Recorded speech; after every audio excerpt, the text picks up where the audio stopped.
no sleep scary stories while I play Minecraft in the back. And I know that some people might not like this, but this is a little extra video since I posted yesterday. I kind of just wanted to also show you guys the updated world that I have. So let's buckle up and get started. I'll stop here and there just to point out what is new to my Minecraft world because I'm really proud of myself for what I've done so far. But so far this is the first story. It's on r/no sleep by underscore Marie me or underscore Marie underscore me. My apartment building told us not to use our peoples after 9 p.m. The email came in that morning, which meant I read it while standing in my kitchen in one sock, waiting for my coffee machine to stop sounding like it was joking. The subject line was important resident safety notice. That usually meant the elevator was broken again, or someone had left chicken bones in the laundry room sink, or the landlord had discovered a new way to blame us for the mold. But this one was different. Dear residents, until further notice, please do not use your door view/people after 9 p.m. If someone knocks after this time, please call the front desk. Do not visually confirm with the people. Thank you, the Marwick residences. I sent a screenshot to Natalie. She replied, "What kind of Scooby-Doo-ass building do you live in?" The Marwick is old. My cat is meowing at me. Give me 1 second. The Marwick is old in the way landlords call historic, when in reality, they just want to charge more. The hallway smells like dust, carpet cleaner, and something that might have been canned soup. Oh, look at this, guys. I'm gonna pause myself. Look at my bird cage that I was telling you guys about. I think it looks absolutely beautiful. I worked on it for quite a little bit of time. And I'm just posing right there, thinking I look fly like that.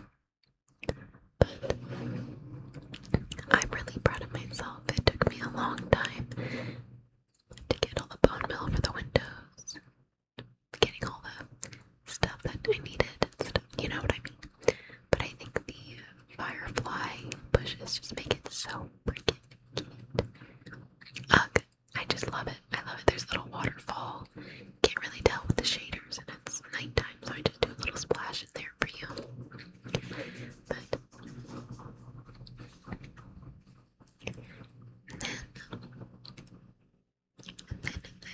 then I walk around.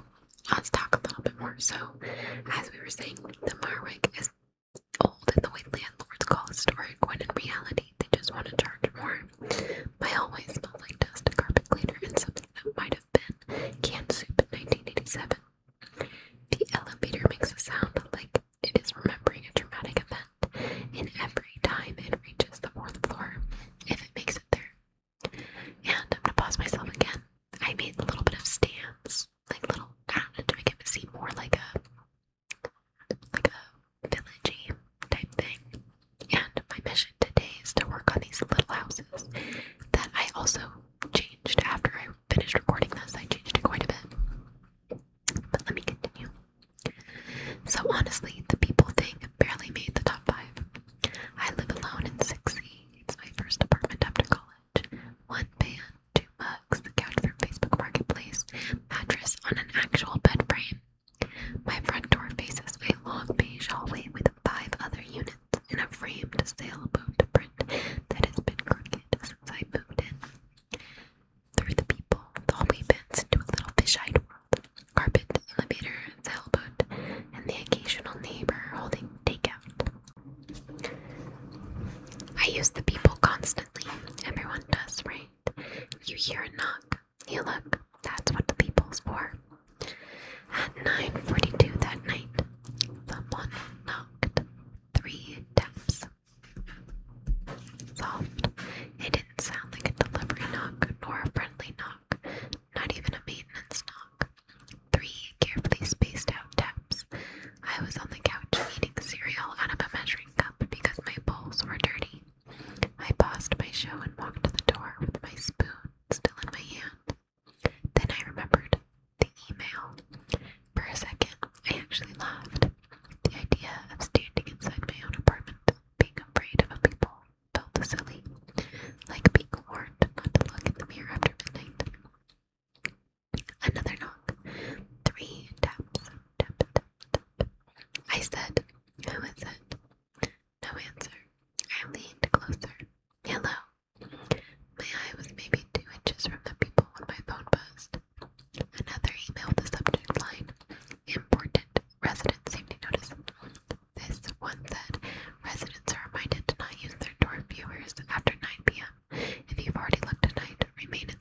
called 911. I don't know what happened. I might have hit the wrong thing. Maybe the building's intercom app glitched. My hands were definitely shaking too much, but the call connected to the front desk. A woman answered. Good evening. Thank you for calling the Marwick residence. Her voice sounded normal and bored. There's someone outside my unit door. I said, what unit? 6C. A pause. Then she said, have you used your people tonight? No. Are you sure? Yep. The knocking stopped. The woman exhaled. Then don't start now. What's going on? Do you live alone? I always hated that question. Why do you live alone? I didn't answer. There was paper shuffling on her hand like she was looking through a folder. Then she said, please move away from your door. Who's out there? Maintenance has been notified. At night, it's almost 10. Please move away from your door. What's the maintenance code? Silence. Every work order building had a code. They used it for everything. Leaky sink, broken outlet. That one time a raccoon got in the trash room. Maintenance always gave the code before entering. The woman said, excuse me, the work order code. If maintenance is coming, what's the code? Another pause. Then she hung up. That was when Natalie called me back. Before I could say anything, she said, are you home right now? Yeah. Can you lock your bedroom door? My stomach dropped. What? Why? Is your bedroom door locked? No. Why? I need you to listen and try not to freak out. I got pictures from your number. I looked at my phone. Our text thread was open. The last thing I had sent her was the screenshot of the email that morning. What pictures? They look really old, she said, like from earlier today or yesterday, I don't know. They showed you in your room. I turned toward my bedroom. The door was open. The room was dark except for the street light bleeding through my blinds. From my room, my voice rose at the last word. I know. My phone buzzed. A picture came through. Me standing beside my bed in an old t-shirt folding laundry. The angle was high. I knew it immediately. It was from the vent. The picture was taken from the little square vent above my closet door, the one that rattled whenever the heat came on, the one I had complained about. Twice to management. In the picture, I was looking down at a skirt. I had no idea I was being watched. The knock came again. 3 taps. Tap, tap, tap. I almost threw the phone. Natalie said, Marie, don't open the door. I'm definitely not going to open the door. Don't look at the people either. I know. She said, I mean, don't. I think that's how they know. I looked at the door. The people was just a small dark dot.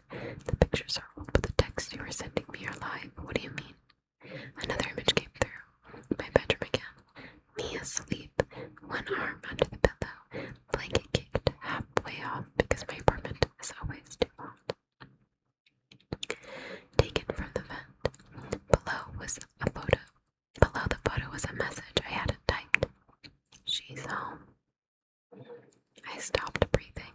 Outside my door, a man said, maintenance. His voice was calm, tired, and slightly irritated. Ma'am, we need to come in. I said nothing. He knocked again.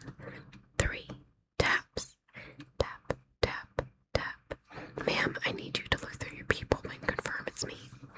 Natalie whispered, please don't open it. I pressed the phone to my ear so hard it hurt. The man outside sighed. Marie, he said, you live alone. You need to let someone help you. I went cold. Marie isn't on my lease. It isn't on the mailbox. It isn't the name I use for deliveries or bills or maintenance requests. It isn't even close to my real name. It's a nickname from college. 3 people call me that, and all 3 of them know better than to say it through a locked door at night. Marie, he repeated. Open the door. I backed away from the door. That was when I understood the warning. It wasn't because the people was specifically dangerous. It was because if you looked through it, whoever was outside could see the light change, or the shadow of your eye, or whatever tiny movement told them someone was standing on the other side. They weren't warning us to open the door. They were warning us to prove we were home. They were warning us not to prove we were home. The man outside said, "We can hear you." I covered my hand. I covered my mouth with my hand. Another man spoke from further down the hall. "Is she looking?" The first man said, "Not again. Not yet." My phone buzzed again. Another picture. This one was not of my bedroom. It was my hallway door. The man outside it. He had a toolbox in one hand. Behind him stood two other men. One wore a dark hoodie. One had a clipboard. The clipboard bothered me the most. I don't know why. Maybe it was because it made the whole thing look official. I whispered, "Natalie, could you call the police?" I did. When? 2 minutes ago. How far? I don't know. There was another knock. 3 taps. Tap, tap, tap. Then the man said, "Don't make this difficult." The knob turned slowly, once to the left, once to the right, then it stopped. I had it locked with a deadbolt too. I'd never loved myself more than I did in that moment. The man outside said, "Good girl," like he was pleased. Then something metal slid into the lock. I ran to the kitchen and grabbed a chair, wedging it under the knob, even though I knew that mostly worked in the movies. Then I dragged the table over, then my laundry basket, then the broken floor lamp I kept meaning to throw away. The man outside said, "Marie." I didn't answer. "I know you're scared." I stayed quiet. "That's okay," he said. "Women get scared." My skin went cold. "You should have just looked when we knocked." The lock clicked. Not all the way, just enough. Natalie was crying now. "Marie, get out the window. I'm on the 6th floor. Fire escape. Other side of the building. Bedroom window. No." I looked toward my bedroom. The vent went above the closet. It was dark. I had never noticed how much it looked like a mouth. My phone buzzed again. Another picture. This one showed my bedroom from the vent. Empty bed, open door, and at the very bottom of the frame, just visible in the hallway mirror, the reflection of a man standing inside my apartment. I turned around. No one. Nothing. Only the hallway. Only the bedroom door. Only the vent. The man outside laughed softly. Then he said, "Check the closet." I am not checking the closet. I'm sitting with my back against the kitchen cabinets, typing this with one hand while holding a knife in the other. My hand is shaking so badly that I keep hitting the wrong letters. The police are coming, I think. Natalie's still on the phone, I think. The men in the hallway have stopped knocking. A few minutes ago, something small slid under my door. A photograph. Not digital this time, but printed. I haven't touched it, but I can see it from here. It's a picture of me sitting exactly where I am now, behind the kitchen cabinets, phone in one hand, knife in the other. The angle is from above, from the kitchen vent. I picked it up on the back, written in black marker, 6 words. "You locked him in with you." So that was the first story, and it actually was really good. I just clicked one and it was like really good. So hopefully that didn't scare you guys too badly. But I actually really enjoy listening to spooky stories and ASMR. I think it's oddly relaxing, kind of. But I'll just talk about the Minecraft video. I don't really know what the frick I'm doing here, to be honest. I kind of just built things, and I didn't like how uneven it looked. You'll see in the second building when I do it for you guys, but I didn't like how uneven it looked. So I redid it after the video was over, and I'll show you guys when I get back on the game for you. But yeah, let me find a good one. Okay, this one sounds good. It was posted an hour ago, or 2 hours ago now, by appropriate_win7185. I found a bundle of my old birthday cards after my mother died. Her notes inside are terrifying me.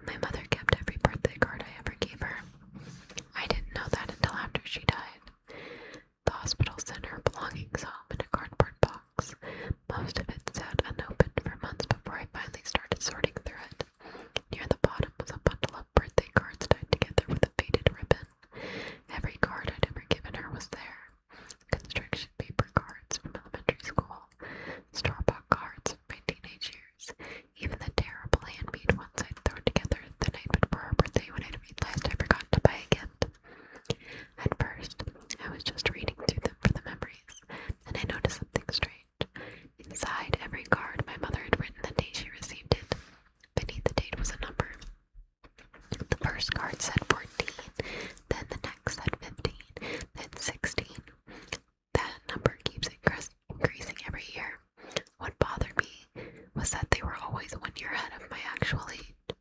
When I reached my 18th birthday card, the numbers written on one side wasn't 18, it was 19. A few cards also contained short little notes. Still the same quote-unquote voice unchanged, quote-unquote remembers the dog. They weren't messages to me. They looked like reminders she'd written for herself. I called my aunt that night. The moment I mentioned the note, she stopped talking. After a long silence, she asked whether I remembered getting lost during a family camping trip when I was 6. I remember the story because I'd heard it my entire life. I wandered into the woods. The adults panicked. Search teams were organized. A police officer showed up. A few hours later, I walked back out. Everyone treated it like a funny family story. My aunt didn't. She told me my mother never laughed about it. Then she said something that made me drive through her house the next morning. According to my aunt, my mother believed something followed me out of those woods. She wouldn't explain it further. I spent the next few weeks digging through old photographs and notebooks.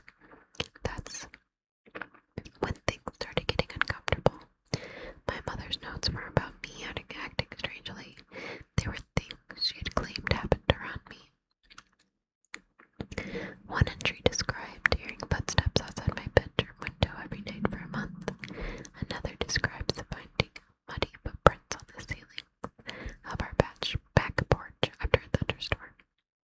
The most disturbing entries all mention the same thing: a tall figure standing just beyond the tree line whenever the family went outdoors. No one else reported seeing it. My mother wrote about it for years.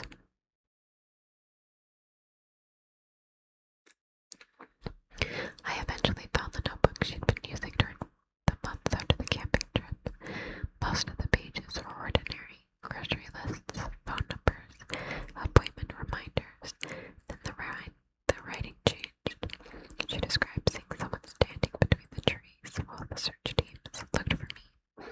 At first she thought it was another volunteer. Then she realized it never moved. According to her, it remained in the exact same spot for hours.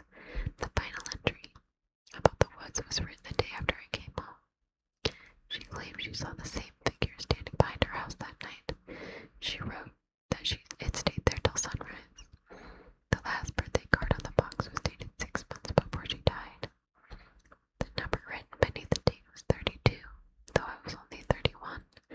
Underneath it, she written one final note: "Still here."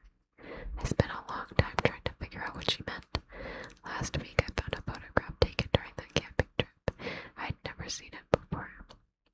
The picture shows a group of volunteers searching the woods. My mother had circled something near the end of the frame. At first, I thought it was a tree. Then I zoomed in. Someone was standing between the trunks, watching the search. The timestamp on the photo was 2 hours before I was found. What bothers me isn't that the figure is there. What bothers me is that it's wearing the same jacket I was wearing when I walked out of the woods. That one was pretty short, sweet. I mean, it was pretty interesting. I kind of liked it.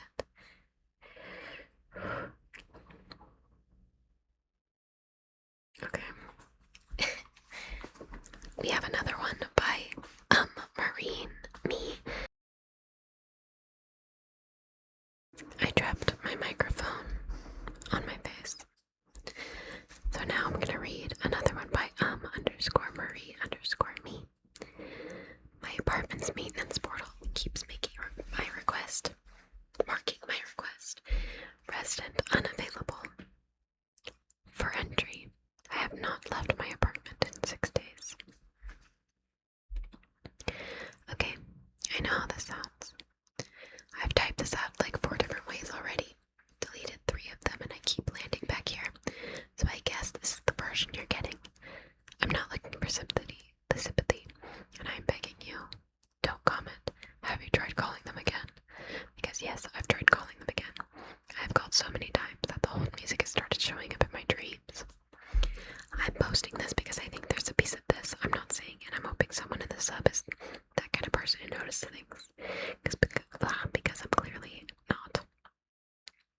So here's the whole thing, starting to now.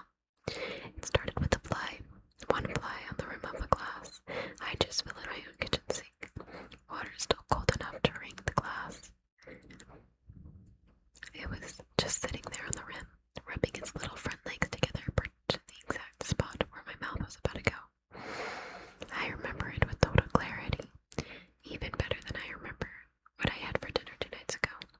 I dumped the water, washed the glass, got a different one because once a glass had a house guest like that, how could you trust it? By the time the new glass was full, there were 2 flies working the faucet. And here's the part that should have tipped me off. If I had even one functioning brain cell that day, they weren't doing the normal panic fly thing, the zip up and vanish the second hand gets close thing. They were comfortable.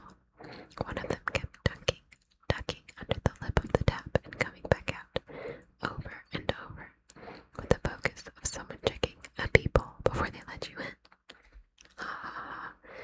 Go back to the people joke. Story, not joke. The idea of drinking the water made my stomach turn.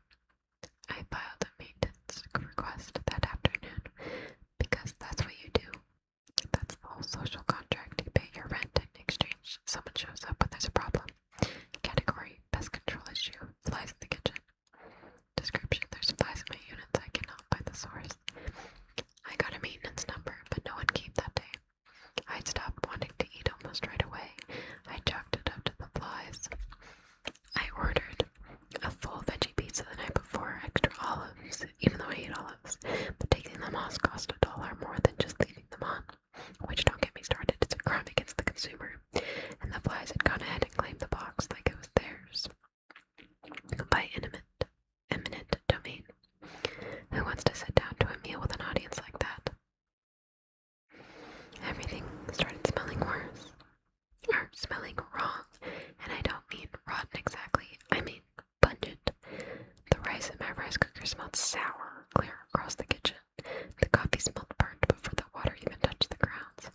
And if you've ever made coffee, you know that's not how it's supposed to work.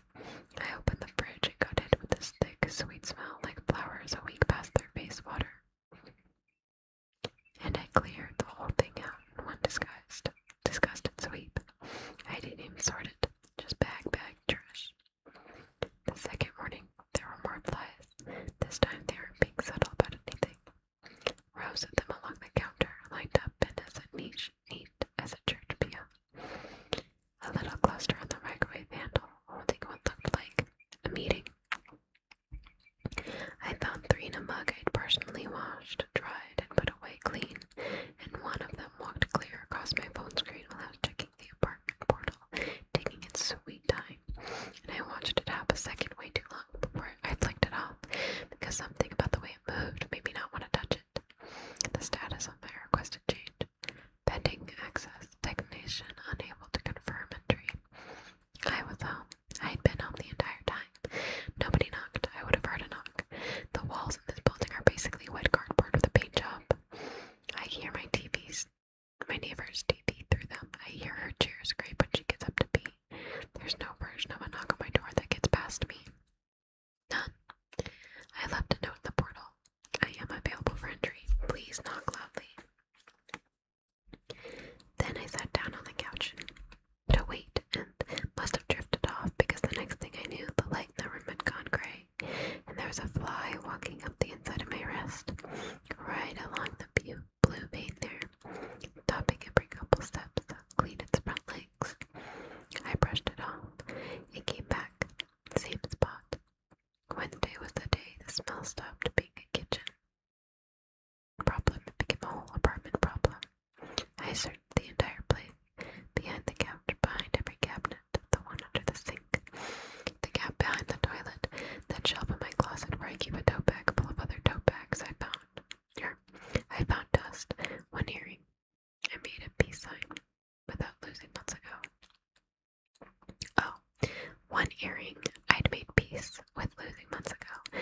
A single piece of pasta, fossilized, unknown origin, possibly older than my lease. I didn't find anything dead. I looked hard. There was no body, no mouse behind the stove, no bird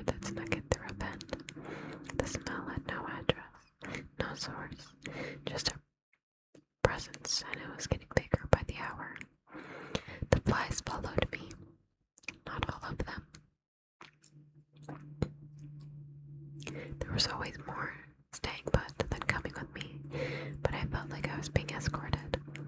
I filed a second request, marked it urgent because it was. Category urgent maintenance, possible dead animal in unit, strong order, increasing fly activity, please send someone today. The portal threw an error back at me. Duplicate request detected. I called the emergency line. 6 rings, then voicemail. Smooth and unbothered as the customer service rep clocking out at 4:59. I called the leasing office and got the recording. Your call is very important to us and will be answered and the order was received. I called 4 more times that day. That evening I knocked on my neighbor's door. I heard her in there. She was dragging something heavy and then nothing. Dead stop. I knocked again and I swore she was trying extra hard to be silent. When I got back to my own door, there was a fresh line in the portal. Technician unable to complete service. Resident unable for entry. I read that maybe 10 times trying to find a version where it made sense. Wrong unit, a confused tech, an open door, 3 apartments down. One soft knock mistaken by some guy with a clipboard who clearly hated his job for her final answer. I left another note. I am inside the unit. I have not left. Please come back.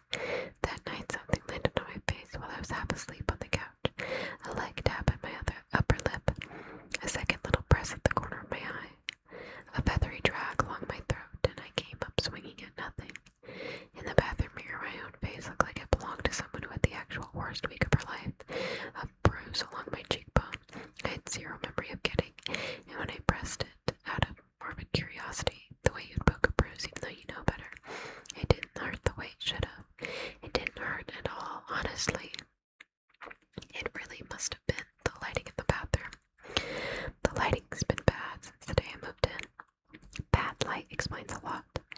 It did not explain what happened next. Something moved behind my right nostril.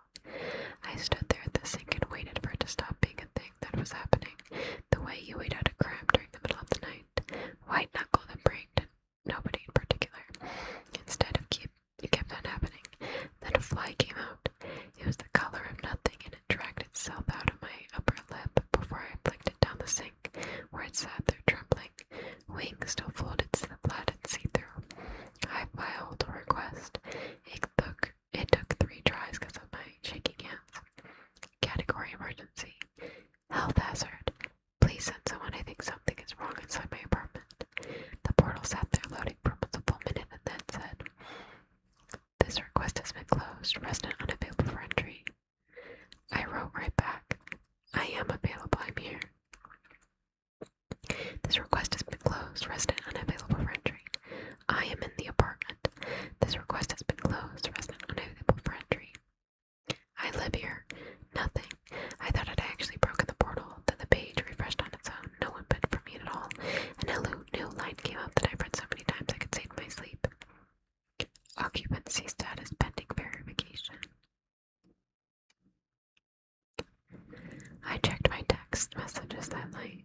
First time in what I had sworn was like a day and a half tops. 19 unread notifications. My mom 4 times. The last one, nothing but my own name and 3 question marks, which is somehow worse than actual words. My landlord, once, short, please call me back, we need to confirm something. A coworker asking if I was okay because apparently I have no show the 2 full days. I tried calling my mom back. It rang and rang and rang and dropped a voicemail, which I didn't even know was possible. Then the call just ended on its own. I typed out a reply to all of them. I'm fine, sorry. The phone's been acting weird. Remembering my own thumbs moving, the little taps of the keys. And when I went back to check if it sent, every thread under the name was just empty. Not unsent, empty. Like the conversation had never happened. Had never been opened from my end. The flies had started up kind of a residency on the wall above my couch by then, gathered into a loose, shifting smear that never quite committed to a shape. I'll admit it, some small, awful part of me kept waiting for them to spell something out. Maybe red rum. At least then I'd have the instructions. They never did.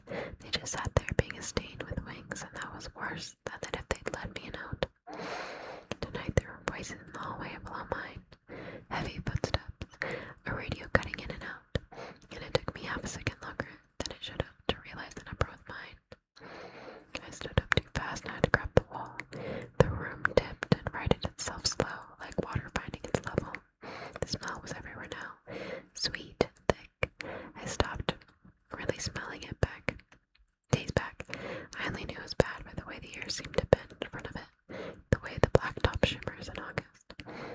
voices stopped right outside my door. A man knocked and said, "Police department, maintenance is with us, we're coming in." I tried to answer him, I really did. I opened up to say, "I'm here, I've been here the whole time, I have my request numbers. I have every note I left. I did everything a person's supposed to do, and what came out of my mouth was not that, wasn't even close. A dry click in my throat, that's all. And then every fly in the apartment lifted off the wall, and the sink and the couch cushions at once. My bedroom door was shut. I don't remember shutting it. I don't really go in there anymore, to be honest. I've been on the couch, though don't ask me since when. I genuinely couldn't tell you. The flies were coming out from underneath the bedroom door in a thick, steady stream. They kept forcing themselves through the gap. The front door opened behind me. Someone made a sound like they'd been hit in the stomach. The bedroom door swung open on its own, or somebody opened it. I can't really tell you which. And then there was a shape on the floor by the bed that I had been staring at for what feels like a really long time now. One of the officers said, "How long has she been here?" And I genuinely cannot understand why he's asking about whatever's on the floor instead of just asking me, since I'm standing right there. Since I've been right there the entire 6 days. I opened my mouth again to finally lay the whole thing out. The requests, the dates, every note, every duplicate request error of the story, the whole sorry record of it. The flies kept pouring out. I don't know why nobody will look at me when I talk. Why is nobody talking to me? My throat is so dry. I really like that one. The author has a specific writing style. She likes comparing everything that she talks about, which is fine. I think it's a very interesting, take. I kind of like that story. I really like the first one the most, though. It was really good, and I thought it was, very chilling. But this one was pretty good, too. I would say the other one I read, I don't even remember what it was about anymore, to be so honest. What was it about? Oh yes, the birthday cards. I actually did like that one. I liked that one a lot. I thought it was pretty good. I would rank it at the people one, and then I'll rate then the birthday card. The order I read it in, I liked that order the most. I kind of understood the fly situation right at the end, talking about all the flies. I don't know. I'm getting tired. I'm gonna probably take a nap after this, and you guys probably should too. Because that's what we're here for, right? Taking little naps, sleeping well, having a grand old time. How are you guys doing, though?